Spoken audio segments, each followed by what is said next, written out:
Ne pas perdre la foi est une banalité. On sait très bien qu'il y a des souffrances même quand on ne souffre pas. Et donc, quand on a la foi, c'est qu'on a pris en considération l'idée qu'il y a des souffrances dans le monde, même si on n'en est pas affecté. Donc, le fait d'en être affecté ne pose pas de problème existentiel par rapport à la foi. C'est simplement difficile à passer. Mais je voudrais peut-être faire une petite remarque. Vous savez qu'il y a une règle qui est que lorsque un maître de la Torah entre chez vous, on doit se lever. Mais si on est, que Dieu préserve, en deuil, alors on ne se lève pas. Alors, une des interprétations que j'ai entendues à ce propos, c'est que la personne qui est en deuil est également un maître. Elle apprend quelque chose que personne d'autre ne peut apprendre. Effectivement, dans le livre de Job, vous voyez que quand il y a la souffrance de Job, alors ses amis viennent lui donner des explications.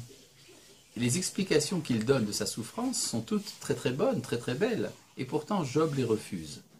Et il a raison de les refuser. Le Talmud nous dit on n'a pas le droit de consoler quelqu'un qui est en deuil quand il n'a pas encore enterré son mort.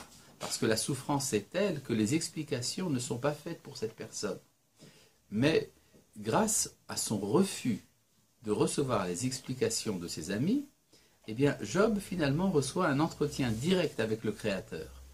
Et c'est alors qu'il comprend que toute cette souffrance était un appel de Dieu à être entendu par Job.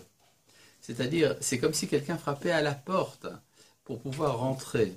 C'est comme si donc le Créateur voulait rentrer dans le monde intérieur de Job et que Job ne lui ouvrait pas la porte. Et c'est ça qui en fait le faisait souffrir.